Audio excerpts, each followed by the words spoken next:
World Health Organization warns the Ebola outbreak in the Democratic Republic of Congo could stretch well into next year. A recruitment crisis opens the door for Commonwealth citizens to join Britain's armed forces. And could Angola's most famous tenor boost interest in opera on the continent? Africa 54 starts right now. Good evening and welcome. I'm Vincent McCory. This is Africa 54. We'll have those stories in a moment, but first we begin in Zimbabwe, where police say a fiery bus accident on Thursday night has claimed the lives of more than 40 people. At least 20 were taken to a local hospital with severe burns. The bus, which was incinerated, was traveling from Bulawayo to the border town of Betridge in Gwanda district, south of Harare, Zimbabwe's capital, when it caught fire around midnight. The state-owned Herald newspaper reports that a gas cylinder belonging to a bus passenger is thought to have exploded, causing the blaze.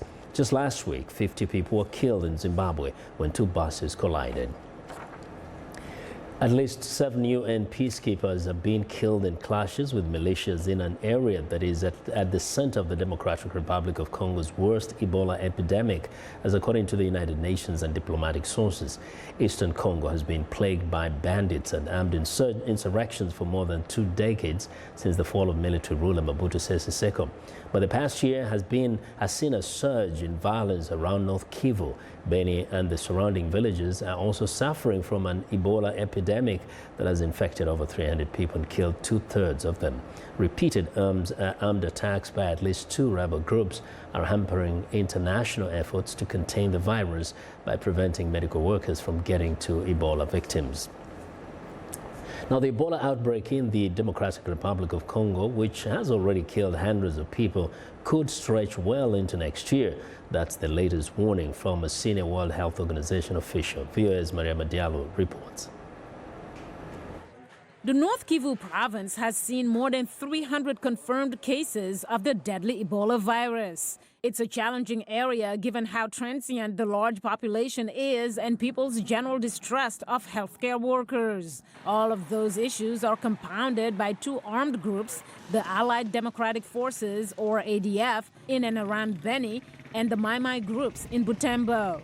Via teleconference from Geneva, World Health Organization Emergency Response Chief Peter Salama warned of the ADF. It's extremely difficult to understand in such an opaque organization actually their motives, because without an understanding of the motives, it's very hard to work out where your leverage points are.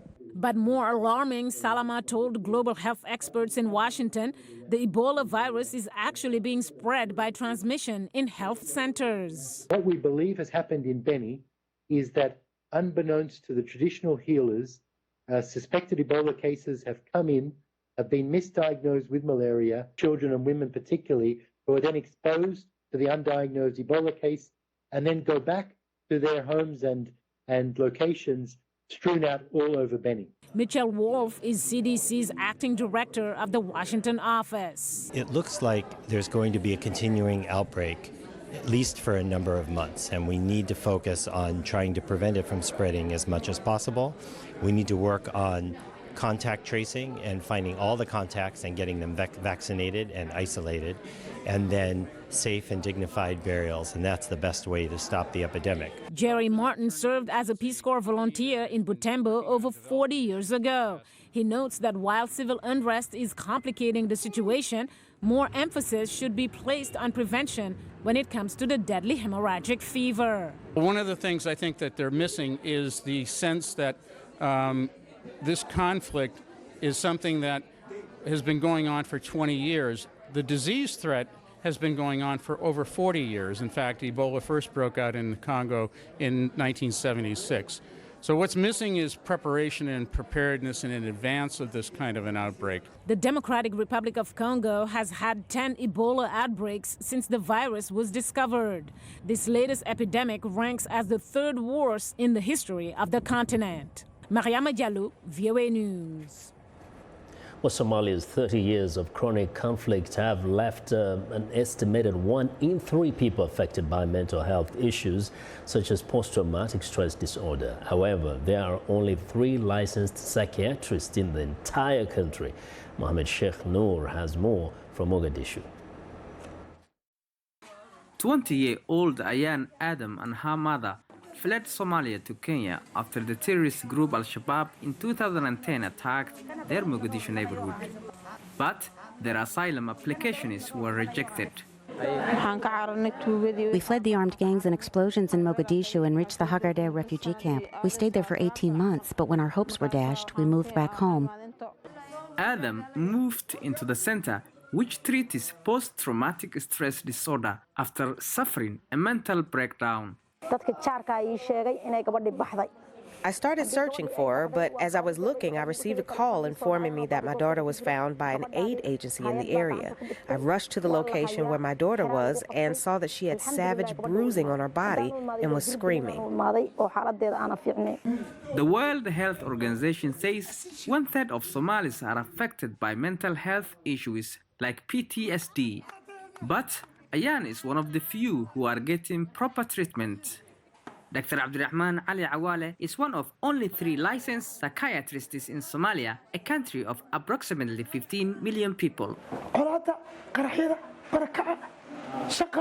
Causes of post-traumatic stress disorder in this country include constant fear, owing to the hostility of surrounding people, explosions, displacement, unemployment, and poverty, which is actually one of the main causes of stress.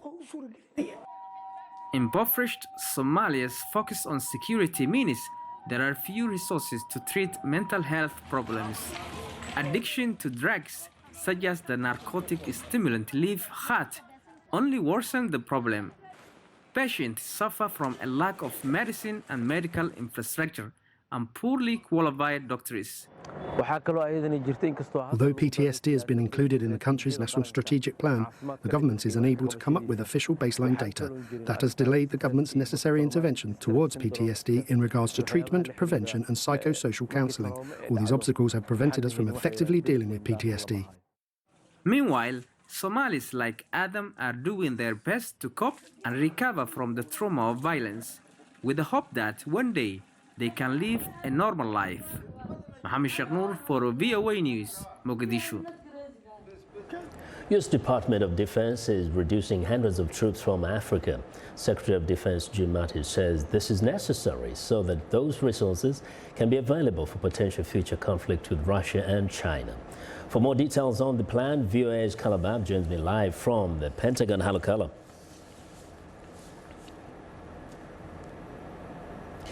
So, hi, Vincent. Yeah, tell us first about the numbers that is being cut and also what their mission has been.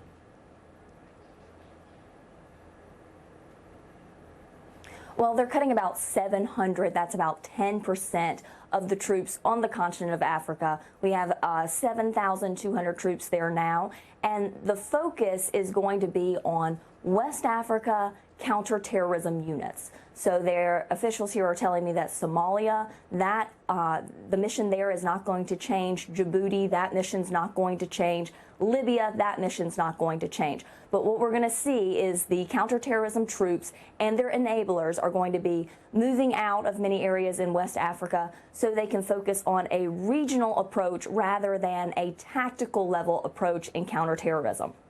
So some may still want to know why are they doing this at this particular time?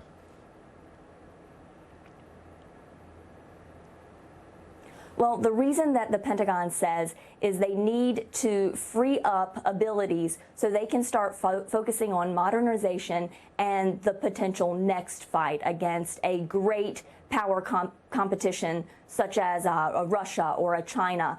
And they said that they were doing this for all of the combatant commands. Africa Command was first.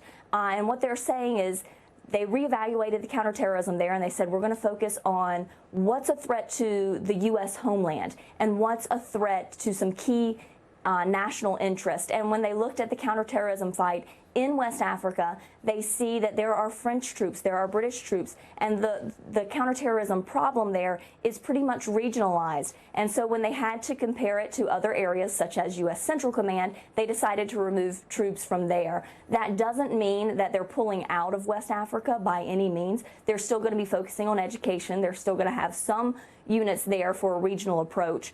But when it comes to that counterterrorism fight, that is now taking second place because the fight against Russia or China, should that happen, has to come first. And you know, people get a little suspicious sometimes when they see such things happening, and they look at an administration and wonder whether could it signal a waning of the commitment to Africa, to the continent's militaries that have been benefiting from the U.S. military.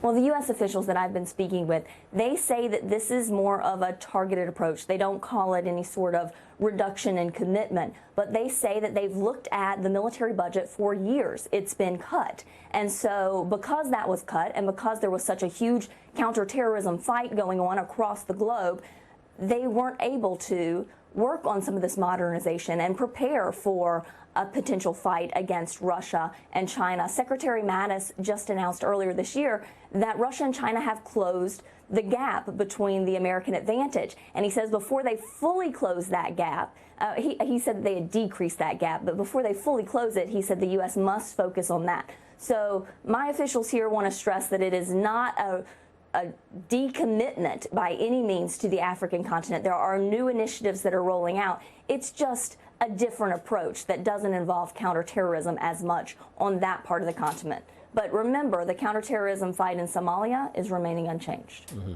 And we know that the U.S. is also committed to other initiatives, and you reported on those recently. I want to thank you very much, Carla. Well, that's VOA's Pentagon correspondent, Carla Babb. Well, the British military is making a major policy change in its recruitment process. It says it's going to allow citizens from all Commonwealth countries to join in its armed forces, even if they have never lived in Britain. The new rules are aimed at tackling a recruitment crisis. But as Henry Ritual reports from London, activists want clarity over the citizenship rights of the new recruits after they leave the services. Touring Africa earlier this month, Prince Charles paid tribute to soldiers of the former empire who fought for Britain, seen here in Abuja, honouring the 2,000 Nigerian troops who lost their lives in the 2 world wars. Out of the British Empire came the Commonwealth, and it is from those countries that Britain is now looking to recruit. The government says all roles and ranks will be open to citizens from all Commonwealth countries who are 18 years old or older. It's aimed at plugging a recruitment gap, with a shortfall in armed forces personnel estimated at over 8,000. It seems that they're not coming forward in the numbers that they used to. With the gap opening in Manning, we need to find a rapid fill, and that rapid fill is often best found from the Commonwealth. Previously, most Commonwealth recruits had to have lived in Britain for at least 5 years. That has now been dropped, and the armed forces hope to recruit an extra 1,350 people every year through the plan. Commonwealth soldiers will come with a high level of education, and they will easily fit into those specialist roles that are more difficult. But also, you gain a strength in terms of diversity. You gain a strength in terms of diversity of view, in decision making, in our perspective of the world, our cultural understanding. Commonwealth recruits also qualify to become British residents after 4 years or citizens after 5 years service, a major attraction for signing up. Hugh Milroy is CEO of Veterans Aid, which has supported dozens of former Commonwealth soldiers who struggled to gain citizenship.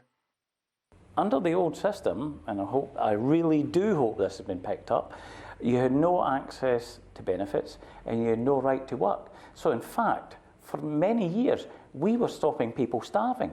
The British Ministry of Defence told VOA that citizenship requirements have not changed, and Commonwealth recruits would have to meet the same criteria as before. My advice to anyone coming here to join the armed forces is this is almost the first thing you want to deal with as soon as you arrive here and join the armed forces. Don't wait till the end, because it takes so long to do. A 2017 report warned that Britain's armed forces were being hollowed out by a recruitment crisis, prompting the government to allow women to apply for all roles in the military. It's hoped more Commonwealth recruits will fill the gap and increase diversity. Henry Ridgewell for VOA News, London. Well, I want to know what you think about Africa 54 and the stories we cover. Join the conversation on Facebook. The address is Africa 54. You're also streaming our show live on Facebook, so check us out and share our show with your friends. Find me on Twitter at VOA Vince McCory. Still ahead on Africa 54, boosting interest in opera on the continent. But first, a look at Friday's headlines.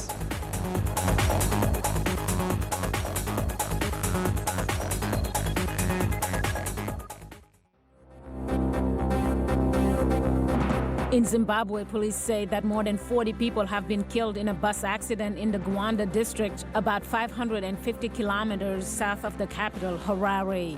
In Uganda, the United Nations Population Fund finances a 40-day court session that will clear part of a backlog of sexual and gender-based violence cases. And according to a European Union-funded report, tens of thousands of people in Africa are dying needlessly each year because of fake and counterfeit medication. In Nigeria, homegrown travel companies are pushing for more Nigerians to explore their own country in a bid to build a tourism sector long overshadowed by the petroleum industry. Finally, in Rwanda, Epaphroditte Binamungu, one of the country's most famous artists, has launched a new exhibition that pays tribute to the sun.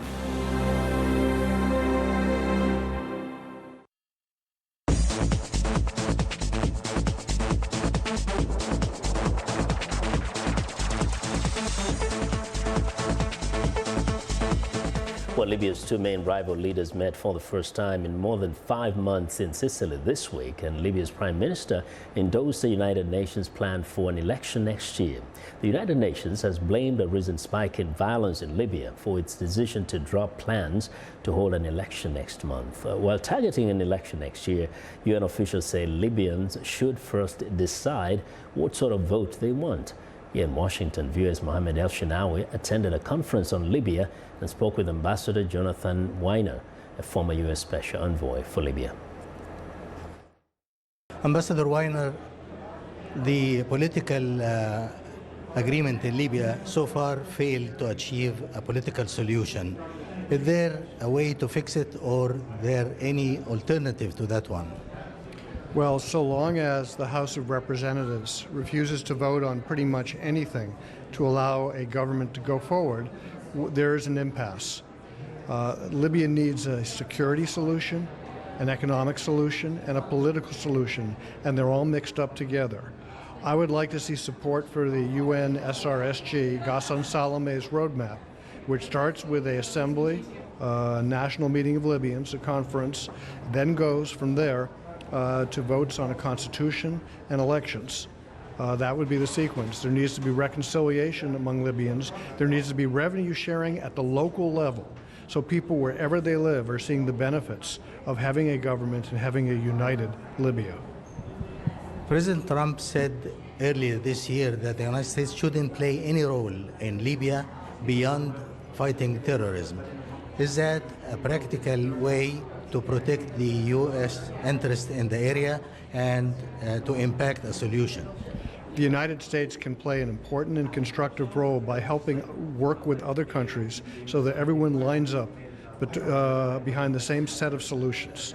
Because if countries are going crisscross with one another, are taking different positions, then you can be sure nothing will happen, and terrorism and instability, refugee flows, and a declining way of life for Libyans will continue.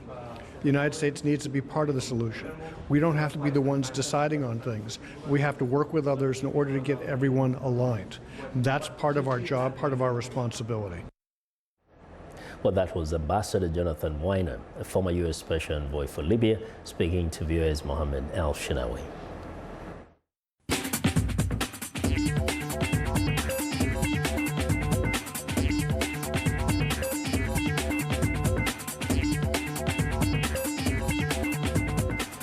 Welcome back to Africa 54, and here's what's trending. Now, from 8 years old, Epaphroditus Binamungu knew he wanted to paint.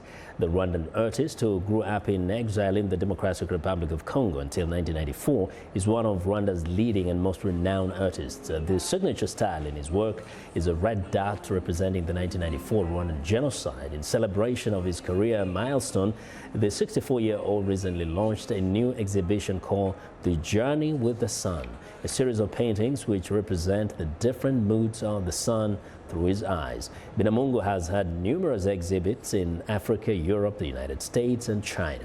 Several of his works are part of Rwanda's public collections. Well, next up,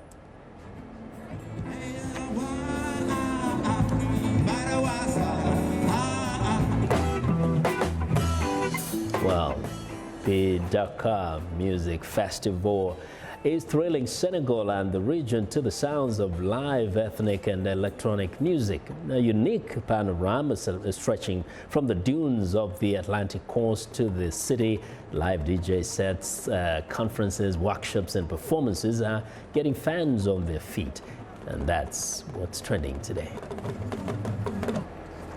Now, Angola's most famous operatic tenor is hoping to inspire more Africans to take up classical music. Viewers Myra D. Lassalit met up with Nelson Ibo and has his story. The American dream can take all sorts of shapes. It can be from any part of the world. And for sure, it can hit the highest note anyone could ever sing. Angolan opera singer Nelson Ibo hit that note. He was 18 in times of war, and since then, he never stopped.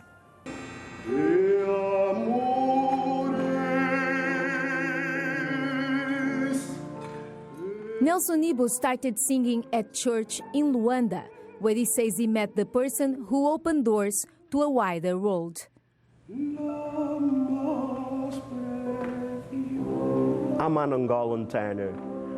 I came from Angola, from singing in church. And then from there, I met Mr. Mario Gama, that was our national folkloric singer. And he also used to sing in church. So he took me to sing with him in all the concerts, in churches. And then he took me to Casa 70, that is the big house that we have in Angola.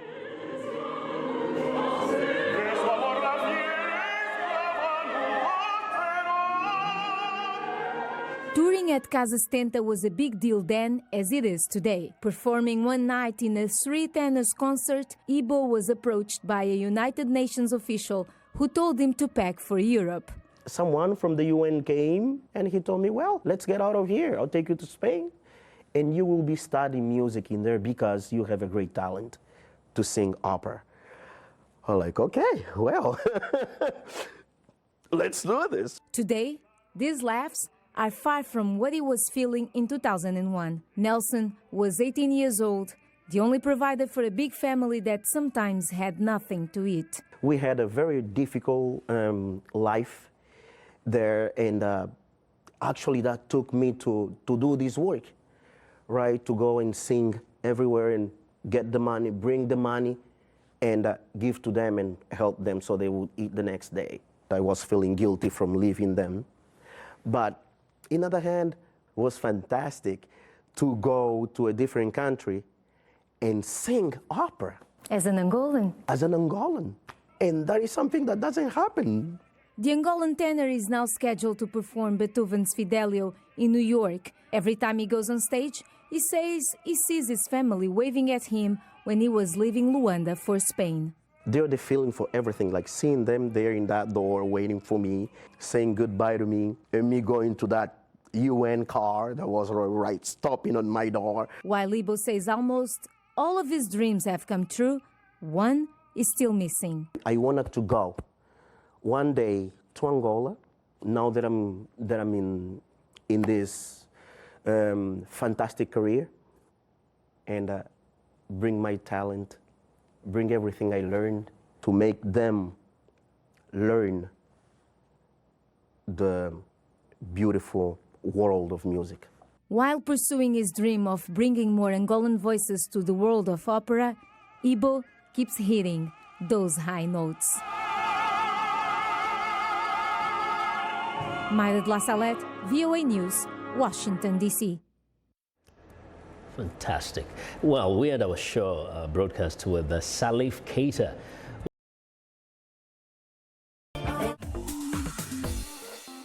Welcome to English in a Minute. This expression sounds like a violent way of eating, but it's actually not always about eating. Here is your Russian book, Anna. Thanks for letting me borrow it. Oh, are you done with level 1 already? Yeah, I finished last week, and I've already finished level 2. Wow, you are really sinking your teeth into learning Russian. Well,